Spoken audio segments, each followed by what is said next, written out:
Love me again part 2. Hi friends, ఇది నా new story.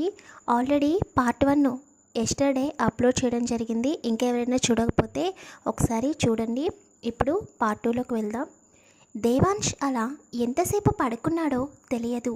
కింద అలికిడి అవుతుంటే నెమ్మదిగా కళ్ళు తెరిచి చూస్తాడు. తన ఎదురుగా తన అన్నయ్య కనిపించగానే అతడి పిడికిలి బిగుసుకుంటుంది. తన అన్నయ్యని ఎన్నో అడగాలని అనుకుంటాడు తప్ప లేచి మౌనంగా నుంచుని ఉంటాడు. దేవాంశ్ భావాన్ని గ్రహించిన అభినవ్ మాత్రం దేవాంశ్ దగ్గరికి వచ్చి ఎప్పుడు వచ్చావు అని అడుగుతాడు. దానికి దేవాంశ్ తన కోపాన్ని అణుచుకుంటూ నేను రాకుండా ఉంటే బాగుండును అని అనుకుంటున్నావా అని అడుగుతాడు. దానికి అభినవ్ చిన్నగా నవ్వి నీకు నా ఫియాన్సీని పరిచయం చేయలేదు కదా, అదే మీ వదినని నీకు పరిచయం చేయలేదు కదా అని చెప్పి బయటకు వెళ్ళి తనతో పాటు తను పెళ్లి చేసుకోబోయే అమ్మాయిని తీసుకువస్తాడు. అలా తన అన్నయ్య ఆ అమ్మాయిని తీసుకురావడం చూస్తుంటే దేవాంశ్ కళ్ళు రక్తవర్ణం దాలుస్తాయి. అభినవ్ చేసుకోబోయే అమ్మాయి పేరు వర్ష. అభినవ్ వర్షాన్ని తీసుకువచ్చి దేవాంశ్ ఎదురుగా నిలబడి తన పేరు వర్ష, నాకు కాబోయే భార్య అని చెప్పి వర్ష భుజం చుట్టూ చేతులు వేస్తాడు. వెంటనే దేవాంశ్ అటువైపు తిరిగి ఎందుకు వచ్చావు ఇక్కడికి అని అడుగుతాడు. అదేంటి అలా అడుగుతున్నావు, నీకు నీ వదినని పరిచయం చేయడానికి వచ్చాను అని అనగానే అప్పటి వరకు అణుచుకున్న కోపాన్ని దేవాంశ్ ఒక్కసారిగా షటప్ అని అరుస్తాడు. ఆ అరుపుకి వర్ష ఒక అడుగు వెనక్కి వేయగానే అభినవ్ మాత్రం కదలకుండా అలాగే నిలబడి దేవాంశ్ వైపు చూస్తూ ఉంటాడు. నేను ప్రేమించిన అమ్మాయిని నువ్వు పెళ్లి చేసుకోవడానికి నీకు కొంచెం కూడా సిగ్గుగా అనిపించడం లేదా అన్నయ్య అని అంటాడు. నిన్ను అన్నయ్య అని పిలవడానికి కూడా నాకు నోరు రావడం లేదు అని చాలా కోపంగా అంటాడు దేవాంశ్. అభినవ్ మాత్రం ఏమీ మాట్లాడడు. దేవాంశ్ కోపంగా వర్ష వైపు చూస్తాడు.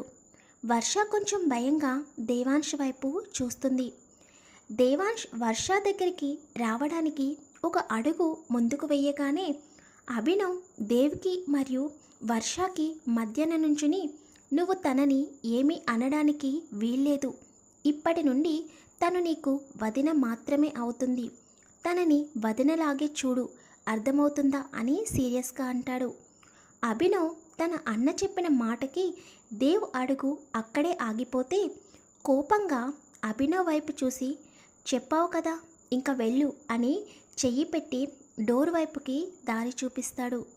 అభినవ్ వర్ష చెయ్యిని పట్టుకుని బయటికి తీసుకుని వెళ్ళిపోతాడు.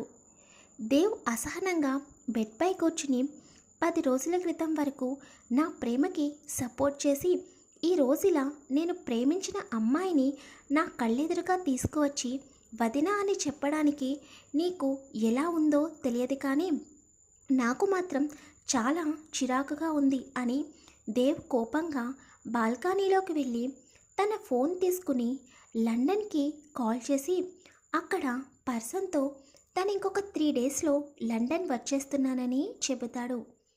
దేవాంశ్ తన అన్నయ్య పెళ్ళికి వచ్చేటప్పుడు తనకి ఎంతో నమ్మకమైన తనతోనే లండన్ చదివిన తన ఫ్రెండ్కి తన కంపెనీ బాధ్యతలు అప్పగించి వస్తాడు. అతని పేరు రవి. రవి కూడా ఒక ఇండియన్. అందులోనూ దేవాంశ్ అంటే రవికి చాలా ఇష్టం. రవి షాక్ అయ్యి అదేంటి ఇంకొక 1 మంత్లో అక్కడ న్యూ కంపెనీ లాంచింగ్ ఉంది కదా, 2 డేస్లో రావడం ఏంటి అని అడుగుతాడు రవి. ఆ కంపెనీకి సంబంధించినది ఇక్కడ కార్తిక్ చూసుకుంటాడు, నేను లండన్ వచ్చేస్తున్నాను, నేను వచ్చే వరకు కంపెనీ బాధ్యతను జాగ్రత్తగా చూసుకో అని చెబుతాడు. కానీ తను ఎందుకు ఆ క్షణం అలా చెప్పాడో దేవ్కే అర్థం కాదు. తను 2 డేస్లో వెళ్ళిపోవాలని అనుకుంటున్నాడు కదా, మళ్ళీ ఈ 2 డేస్కే బాధ్యతగా ఎందుకు ఉండమని చెప్పాను అని ఆలోచిస్తూనే మళ్ళీ జాగ్రత్త అని చెబుతాడు. వెంటనే రవి నువ్వు వచ్చే వరకు ఈ కంపెనీ బాధ్యత నాదే అని చెప్పి ఫోన్ కట్ చేస్తాడు. తన అన్నయ్య పెళ్ళికి తను లేకపోతే వాళ్ళ తల్లిదండ్రుల పరువు పోయిందని గోలగోల చేస్తారని ఎలాగైనా పెళ్ళి అయిన వెంటనే ఇండియా నుండి లండన్కి వెళ్ళిపోవాలని అనుకుంటాడు దేవాంశ్. మరి దేవాంశ్ లండన్కి వెళతాడా లేదా అనేది చూడాలి. ఇక ఒకసారి మనం హీరోయిన్ గురించి కూడా చూసేద్దాం. వర్ష హీరోయిన్ అనుకున్నారు కాక వర్ష హీరోయిన్ కాదు. ఇప్పుడు హీరోయిన్ గురించి తెలుసుకుందాం. వైజాగ్కి చాలా దూరంలో ప్రకృతి పంచిన అందాల మధ్యలో ఉన్న స్వర్గంలా అనిపిస్తున్న ప్రాంతం అరకు. ఎంతోమంది పర్యాటకులు ఆ ప్రాంతాన్ని చూడడానికి ఎంతో ఇంట్రెస్ట్ చూపిస్తారు. చుట్టూ ఎటు చూసినా పచ్చని ప్రకృతి వడిలో ఉన్నట్టు ఉంటుంది ఆ ప్రాంతం. అరకుకి ఆనుకుని ఒక చిన్న గ్రామం ఉంది. ఆ గ్రామంలో ఒక ఇంట్లో 40 సంవత్సరాలు గల ఒక వ్యక్తి ఏవో ఆకులు నూరుతూ ఉన్నాడు. బయట ఉన్న వ్యక్తిని అరుగుపై పడుకోబెట్టారు.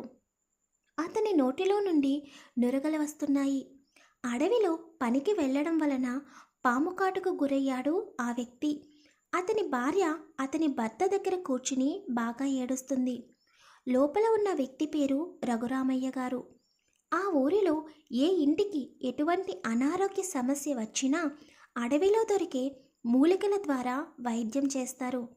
కొంత సమయం తర్వాత రఘురామయ్య గారు బయటకు వచ్చి తనతో తీసుకువచ్చిన ఒక కషాయంతో ఆ వ్యక్తికి వైద్యం చేస్తారు. కొంత సమయం తర్వాత పాము కాటుకు గురైన వ్యక్తిలో విషం విరిగిపోయి నార్మల్ అవుతాడు. తన భర్త ప్రాణాలను కాపాడినందుకు అతని భార్య రఘురామయ్య గారి కాళ్లపై పడి కృతజ్ఞతలు తెలుపుతుంది. దానికి ఆయన, ఇది నా బాధ్యత తల్లి, జాగ్రత్తగా ఇంటికి తీసుకుని వెళ్ళండి అని చెప్పి లోపలికి వెళ్ళిపోతాడు. ఇంటిలోకి వెళ్ళిన తర్వాత రఘురామయ్య గారి భార్య విశాలాక్షి గారు తన భర్తకు గ్లాస్తో మజ్జిగనిస్తారు. తర్వాత విశాలాక్షి గారు రఘురామయ్య గారితో ఇలా అంటారు, ఈ గ్రామంలో మీరు చాలామందికి వైద్యం చేస్తున్నారు, ఎంతోమంది ప్రాణాలను కాపాడుతున్నారు అని అనగానే, అటువంటి గొప్ప వరాన్ని నాకు ఆ భగవంతుడు ఇచ్చినందుకు నేను చాలా సంతోషిస్తున్నాను విశాలాక్షి అని రఘురామయ్య గారు అంటారు. దానికి విశాలాక్షి గారు, మీకు అసలు విషయం చెప్పడం మర్చిపోయాను. అమ్మాయి ఫోన్ చేసింది, రేపు ఇక్కడికి వస్తుంది, తన కోర్స్ కంప్లీట్ అయిపోయిందంట అని అనగానే రఘురామయ్య గారి మొహంలో ఎంతో సంతోషం కనబడుతుంది. హాయ్ ఫ్రెండ్స్, స్టోరీ ఎలా ఉందో కామెంట్ చేయండి, వీడియోని లైక్ చేయండి, షేర్ చేయండి, ఛానల్ని సబ్స్క్రైబ్ చేసుకోండి. Thank you very much comment చేస్తున్న ప్రతి ఒక్కరికి.